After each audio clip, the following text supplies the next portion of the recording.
महापौरांच्या खासगी सहाय्यकाला 50,000चं मानधन देण्याचा प्रस्ताव आहे असं किशोरी पेडणेकर यांनी म्हटलंय। 50,000चं मानधन देण्याचा स्थायी समितीसमोर प्रस्ताव आलाय। महापौरांच्या प्रसिद्धीसाठी 3 महिन्यांचा 10 लाख रुपये खर्च असं किशोरी पेडणेकर यांनी म्हटलंय। तर खासगी सहाय्यकाला मानधन मिळावी अशी मागणी केली नाही असं महापौर रितू तावडे यांनी म्हटलंय। खासगी सहाय्यकाला मानधन देण्याचा अधिकार आयुक्तांना असं रितू तावडे यांनी म्हटलंय।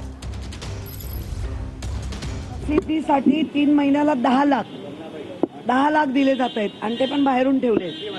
खासगी सचिवाला काय ते पीएला महापालिकेतून 50,000 आधी महिन्याला आधी लोक 9 होते, आता 11 केले, तरी तुम्हाला कमी पडतात तर कसलं काम चाललंय?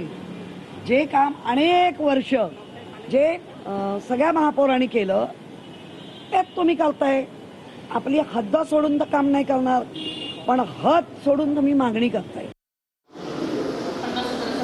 नाही, 50,000चं मानधन मिळावं अशी काही मी मागणी नाहीये। 50,000चं महिन्याला येऊ शकतं, त्याच्यामधून सचिव माझी जी स्वीय सचिव आहे तिला किती देणार ते संपूर्ण अधिकार आयुक्तांना आहेत। पण एकीकडे पाहायला गेलं तर नगरसेवकांना 25,000चं मानधन आहे, पण यांना 50,000 नाही, नगरसेवकांचं मानधन आणि हिचंही जे मानधन आहे, जोपर्यंत मी महापौर आहे तोपर्यंत तिचं मानधन असणार। सल्लागार म्हणून आपण तसं बघायला गेलं तर मुंबई महानगरपालिकेमध्ये सल्लागारांना पण आपण आउटसोर्सच्या माध्यमातून त्यांना त्या ठिकाणी आपण फीस देत असतो। तर महापौर असेपर्यंत त्यांना जो हा निधी संकेतांक याची माहिती घेतल्यावरती मला कळालं हा वापरला गेला नाही, तर हा आपण वापरू शकतो काय अगदी ऑफिशियलरित्या।